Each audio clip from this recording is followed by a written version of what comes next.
Chers amis, aujourd'hui c'est l'exercice sur la place des adverbes, mais alors pas n'importe quel adverbe puisqu'on parle des adverbes de fréquence. Par exemple, never, jamais, always, toujours, rarely, rarement, usually, habituellement, etc., etc. Alors ces adverbes, on les a vus et surtout on a vu avec de nombreux exemples, toujours j'essaie de faire du concret, du pratique, dans la vidéo 1 et 2 dont je vous mets le lien juste en dessous. Donc dans cette troisième partie, je vous ai préparé 5 phrases. Alors ça sera un petit peu différent d'habitude. D'habitude, je vous mets des exercices, on fait des exercices à trous et on complète ensemble. Là, on va refaire en fait à partir de chaque phrase en bleu, on va refaire la phrase et vous et moi, on va placer l'adverbe au bon endroit. Commençons, si vous le voulez bien, par la première.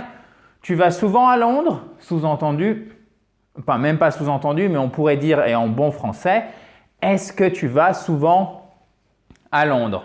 Donc, est-ce que tu vas à Londres? Tu vas à Londres, ça se dit Do you go to London? Maintenant, si on veut dire est-ce que tu vas souvent à Londres? On va rajouter le mot often, often, donc qui se prononce généralement often, mais qui s'écrit avec un T, d'accord? FT. Voilà. Et où est-ce qu'on va le placer celui-ci dans notre question? Souvenez-vous, on l'a vu, je crois que c'était dans la vidéo 2, la vidéo d'hier. On le place pour une question, c'est simple, juste après le sujet. Donc, je mets un petit V pour introduire notre adverbe, ce qui nous donne Do you often go to London? Do you often go to London? Tout simplement. Donc, pour une question, souvenez-vous de ça, vous le placez juste après le sujet, l'adverbe de fréquence. Je vous rappelle qu'on parle des adverbes de fréquence ici. Souvent, jamais, rarement, habituellement, etc.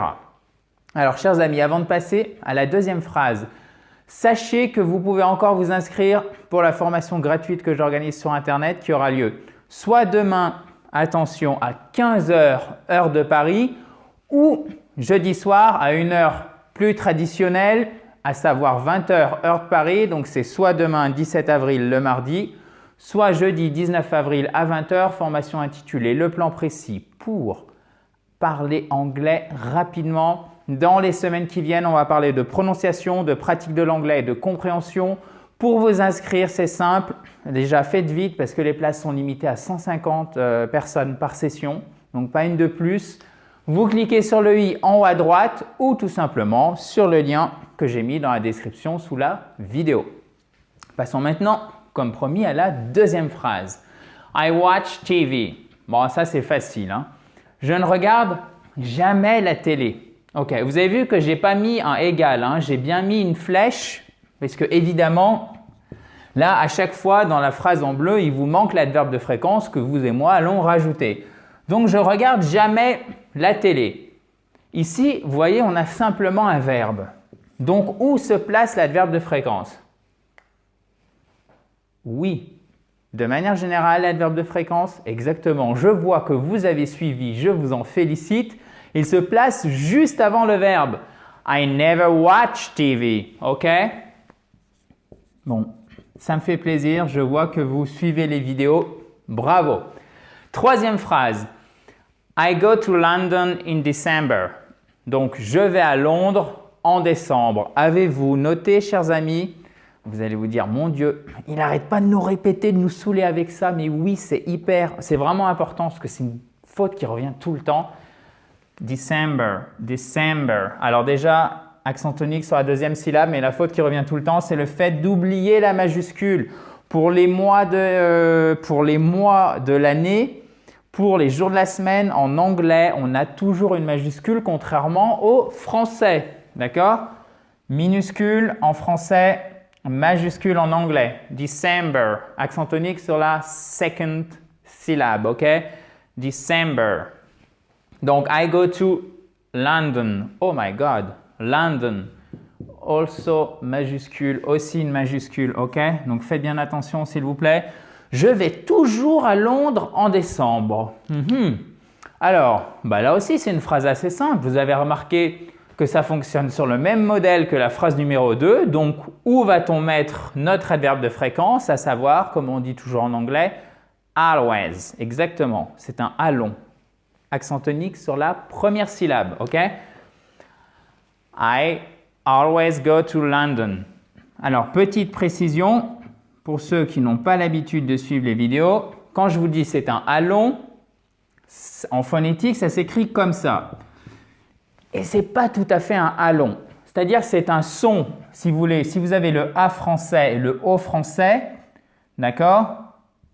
Le allons, on va dire qu'il est ici, d'accord?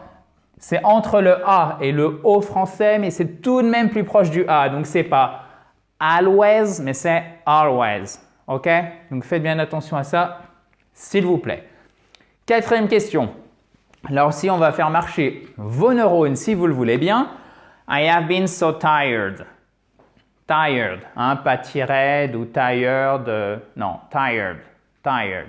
OK? I have been so tired. J'ai rarement été aussi fatigué. OK? Aussi fatigué, tellement fatigué. So tired. So guys, rarement, comment on dit ça? Rarely, rarely. Alors, très intéressant là aussi au niveau phonétique, donc au niveau prononciation, en fait, le E, ici, vous ne l'entendez pas. Et regardez, c'est extrêmement logique. C'est ce que j'aime bien, moi, dans la prononciation en anglais, c'est le fait de bien comprendre le fonctionnement. Donc, de mettre l'accent tonique au bon endroit, ce qui va vous permettre de prononcer correctement, même sans savoir que le E ici ne se prononce pas. Je vous explique pourquoi. Si vous mettez l'accent tonique au bon endroit, c'est-à-dire ici sur la première position, vous allez dire rarely. Vous aurez beaucoup de mal à dire rarely, c'est-à-dire à prononcer le E correctement, distinctement, si vous mettez l'accent tonique en première position. Essayez de bien mettre l'accent tonique ici et de prononcer distinctement le E derrière, c'est pas possible. Du coup, si vous prononcez correctement en faisant l'accent tonique en première position, ça donnera rarely. Et le E ici deviendra muet. Vous l'écrivez, mais vous ne le prononcez pas et donc vous ne l'entendez pas. Parce que n'oubliez jamais, bien prononcer, ça permet aussi, et c'est peut-être aussi important que bien parler, ça permet de bien comprendre. Mais revenons à nos moutons si vous le voulez bien. Rarely, ok, j'ai rarement été aussi fatigué. Donc là, vous voyez qu'on a, souvenez-vous, on a vu ça aussi dans les vidéos précédentes, on a un temps composé. Donc, on a ici un present perfect qui se compose naturellement de l'auxiliaire avoir au présent plus du verbe mis au participe passé. Où est-ce qu'on va caser, si je puis dire, notre adverbe de fréquence? Je vous laisse réfléchir et on va voir ensemble si vous avez bien regardé la vidéo 1 et la vidéo 2. 1, 2, 3, 4, 5 seconds, time out. OK. Où est-ce qu'on le met? Bravo! Très bien. Il se met bien évidemment entre l'auxiliaire et le participe passé. Encore une fois, félicitations, je vois que vous suivez. Rarely, rarely. OK? I have rarely been so tired. J'ai rarement été aussi fatigué. Et ensuite, cinquième phrase dans notre exercice, peut-être, alors je ne dirais pas qu'elle est compliquée, mais peut-être celle qui est, comment dire, dans lequel vous pourriez tomber au niveau du piège qui s'y trouve. Regardez. Don't do that again. Ne fais plus jamais ça. Don't do that again. OK? Ne fais plus ça. Le jamais, du coup, on le met où? Alors, don't do that again. Ne fais plus jamais ça. Où est-ce que vous metteriez jamais qui se dit en anglais? Exactement. Never. OK, guys? Never. Est-ce que vous diriez don't do never that again? Enfin, je ne sais pas si vous entendez, mais ça sonne mal. Hein? Don't do that never again? Pas terrible. Don't never do that again? Bon, OK. Mettons que si on le met là, qu'est-ce qui se passe? Never en anglais, souvenez-vous, je vous en ai parlé précédemment, en soi, c'est déjà ne pas, c'est déjà une négation. En français, contrairement à l'anglais, on a une double négation. Une fois ici, d'accord? First one. Et une deuxième fois avec jamais. En anglais, on n'a pas cette double négation, ce qui fait que lorsque vous avez never, automatiquement, si vous me permettez l'emploi de cette expression familière, la négation va sauter, d'accord? Du coup, on aura never do that again, ok? Please, s'il te plaît, never do that again, ok? Donc, je vous la note, never. Alors, je vais essayer d'écrire comme il faut une fois n'est pas coutume. Si le marqueur veut bien fonctionner, ok? Never do that